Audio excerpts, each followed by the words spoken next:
দোকানের মতো প্যারা সন্দেশ কোনো রকম ঝামেলা ছাড়াই মাত্র 2 থেকে 3টি উপকরণ দিয়ে এবং খুব সহজে কি করে বানাবে আজকের ভিডিওতে সেটাই শেয়ার করব। আসসালামু আলাইকুম, কেমন আছো তোমরা সবাই? নতুন একটি রেসিপিতে তোমাদের সবাইকে স্বাগত জানাই। এরকম করে প্যারা সন্দেশ বানালে আর দোকান থেকে কিনে খেতে ইচ্ছা করবে না, এতটাই মজাদার হয় যে মুখে দেওয়ার সাথে সাথেই মিলিয়ে যাবে। বানানো খুবই সহজ, যে কেউ বানিয়ে ফেলতে পারবে আমার আজকের ভিডিও দেখে। ভিডিও শুরু করার আগে একটাই রিকোয়েস্ট, চ্যানেলটিকে যদি সাবস্ক্রাইব না করে থাকো তাহলে সাবস্ক্রাইব করে দিও, আর ফেসবুক থেকে দেখলে পেজটাকে ফলো করতে বলুন। আর দেখতেই পাচ্ছ কতটা নরম হয়েছে। ভিডিওটা এবার শুরু করা যাক। প্যারা সন্দেশ বানানোর জন্য আমি এখানে একটা কড়াই নিয়ে নিয়েছি। এবার দিয়ে দিব হচ্ছে 1 লিটার দুধ। এখানে যে যেরকম কোয়ান্টিটি করবে সেই অনুযায়ী তোমরা এখানে লিকুইড দুধ নিয়ে নিতে পারো, বা এখানে গুঁড়ো দুধেরও তোমরা করতে পারবে। তবে আমি এখানে কোনো রকম গুঁড়ো দুধ ব্যবহার করব না, আমি একেবারে লিকুইড দুধ দিয়েই প্যারা সন্দেশ বানিয়ে দেখাবো। তো এখানে আমি 1 লিটার লিকুইড দুধ নিয়েছি। দুধটাকে খুব ভালো করে জাল দিয়ে আমরা ঘন করে নেব। দুধটা যখন ফুটে আসবে তখন অনবরত একটা স্প্যাচুলা দিয়ে ভালো করে এরকম নাড়িয়ে চাড়িয়ে দেবো, না হলে এটা কড়াইয়ের সাইডে লেগে যাবে এবং নিচের দিকেও লেগে যাওয়ার চান্স থাকে। তাই অনবরত এরকম করে আমাদের নাড়িয়ে চাড়িয়ে খুব ভালো করে দুধটাকে জাল দিয়ে ঘন করে নিতে হবে। আর এভাবে অনবরত এরকম নাড়িয়ে চাড়িয়ে এরকম ঘন করে নিতে হবে, না হলে কড়াইয়ের যে সাইডে থাকে সেগুলো লেগে যাবে। তার জন্য এরকম অনবরত নেড়ে চেড়ে আরও অনেকক্ষণ ধরে আমাদের এটাকে ঘন করে নিতে হবে। এই পর্যায়ে এসে আমি এখানে দিয়ে দিলাম হচ্ছে 1 চা চামচ ঘি। ঘি দেওয়ার পরে খুব ভালো করে মিশিয়ে নিলাম। ঘি দেওয়ার জন্য ফ্লেভারটা খুব ভালো আসে, খেতেও খুব ভালো লাগে, তার জন্য আমি এখানে 1 চা চামচ ঘি নিয়েছি।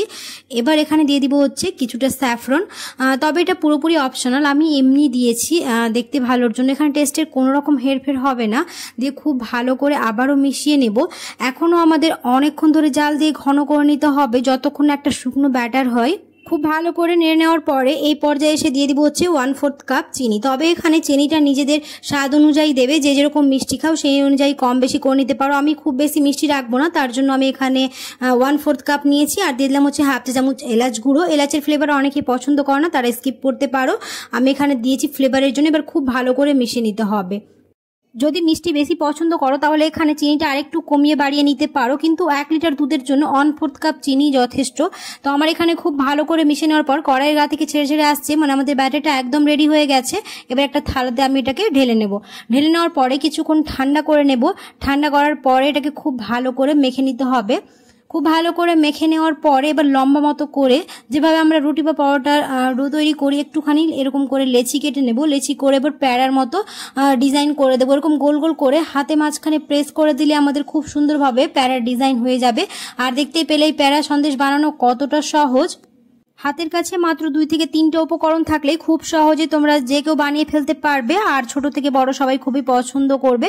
আশা করছি আমার আজকের রেসিপি বুঝতে তোমাদের কোনো অসুবিধা হয়নি। আজকের রেসিপি তোমাদের ভালো লেগেছে। যদি ভালো লেগে থাকে তাহলে অবশ্যই একটা লাইক করে দিও, কমেন্টে জানাতে ভুলো না।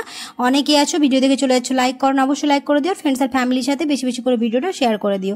তো এখানে আমার সবগুলো বানানো হয়ে গেছে। এটাকে দেখতে বেশি আকর্ষণীয় করার জন্য উপরে আমি একটুখানি ড্রাই ফ্রুট আর অরেঞ্জ ফুড কালার একটুখানি হালকা হালকা করে দিয়েছি।